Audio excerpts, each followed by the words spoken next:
നമസ്കാരം.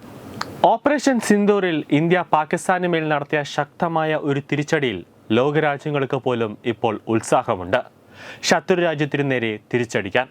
അങ്ങനെ ഒരു പ്രചോദനം ഉൾക്കൊണ്ടാണ് ഇസ്രയേൽ ഇറാന് നേരെ ഓപ്പറേഷൻ റൈസിംഗ് ലയൺ എന്ന് പേരിട്ടുകൊണ്ട് ഇസ്രയേൽ ഇറാന്റെ മണ്ണിൽ തകർന്നാടിയത്.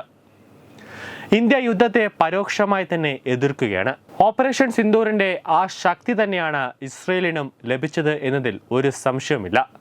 ഇസ്രയേൽ എന്ന രാജ്യം നമ്മുടെ വടക്ക് കിഴക്കൻ സംസ്ഥാനങ്ങളുടെ ഒന്നിൻ്റെ മാത്രം വലിപ്പമുള്ള ഒരു രാജ്യമാണ്. അതായത് അവരുടെ എയർ ടെറിട്ടറിയും അത്ര ചെറുതാണ്. അത്രമാത്രമാണ് അവർക്ക് പ്രതിരോധിക്കാനുള്ളത്. എന്നിട്ടും തലസ്ഥാനമായ ടെൽ അവീവിന്റെ മണ്ണിൽ ഇറാന്റെ മിസൈലുകൾ വീഴുകയും ജനങ്ങൾക്ക് ഹാനി സംഭവിക്കുകയും ചെയ്തു. ഇറാൻ ഹമാസ് പോലെയല്ല, ഒരു ഫുൾ ഫ്ലെഡ്ജ്ഡ് സൈന്യവും ഇന്ത്യയുടെ പകുതി വലുപ്പവുമുള്ള രാജ്യമാണ്. ഇന്ത്യയുടെ അതിർത്തിയും ആകാശവും നമുക്ക് പ്രതിരോധിക്കാനുള്ള ഭൂമിയും ജനസംഖ്യയുമെല്ലാം ലോകത്ത് ഏറ്റവും വലുതാണെന്ന് വേണമെങ്കിൽ പറയാം. കൂടാതെ റിസ്ക് ഫാക്ടർ എടുക്കുമ്പോൾ രാഹുൽ ഗാന്ധിയെ പോലുള്ള വിമർശകരെ കൂടി അതിൽ ഉൾപ്പെടുത്തണം. അത്രമേൽ റിസ്ക് ആണ് ഇന്ത്യക്ക് നരേന്ദ്രമോദി എന്ന ഭരണാധികാരിക്കും ഉണ്ടായിരുന്നത് എന്ന് മറക്കരുത്. അതിർത്തിയിൽ മാത്രമല്ല, ദില്ലിയെ ലക്ഷ്യമാക്കി പാകിസ്ഥാൻ അയച്ച അവരുടെ ഫാതഹ് മിസൈൽ പോലും നമ്മുടെ വ്യോമ പ്രതിരോധം ഇന്റർസെപ്റ്റ് ചെയ്ത് താഴെ വീഴാതെ നോക്കി. പാകിസ്ഥാൻ ലോഞ്ച് ചെയ്ത ആയിരക്കണക്കിന് ഡ്രോണുകൾ നമ്മുടെ വ്യോമ പ്രതിരോധം നിഷ്പ്രഭമാക്കി. പാകിസ്ഥാനി ജെറ്റുകൾ അടിച്ചു വീഴ്ത്തി. ഇന്ന് ടെൽ അവീവിൽ വീണതുപോലെ ദില്ലിയിലെ ജനവാസ കേന്ദ്രത്തിൽ ഒരു മിസൈലെങ്കിലും വീണിരുന്നുവെങ്കിൽ ഒന്ന് ആലോചിച്ചു നോക്കൂ. പോട്ടെ, നൂർഖാൻ ബേസ് പോലുള്ള ഒരു ന്യൂക്ലിയർ ഹർഡൻസ് പ്രമേസ് ആണ് നമ്മുടെ വീണതെന്ന് കരുതുക. എന്താവും നമ്മുടെ പ്രതികരണം?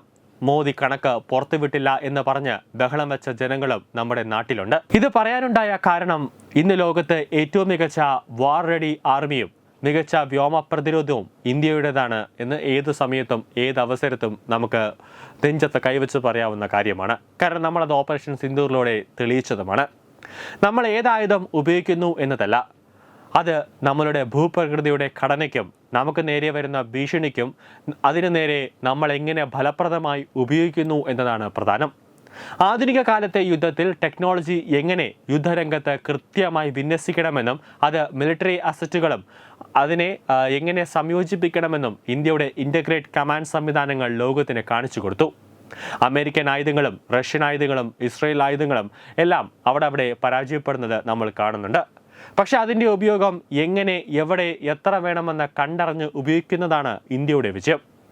S-400 ഉപയോഗിക്കുന്ന റഷ്യയ്ക്ക് മുകളിൽ മിസൈൽ വീഴുന്നുണ്ട്. അമേരിക്കൻ നിർമ്മിത ആയുധങ്ങൾ ഇന്ത്യക്ക് പ്രതിരോധിക്കാൻ ഒരു വിഷമവും കണ്ടില്ല.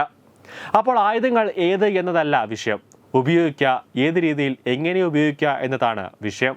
ന്യൂസ് ഡെസ്ക് തത്വമൈ ന്യൂസ്.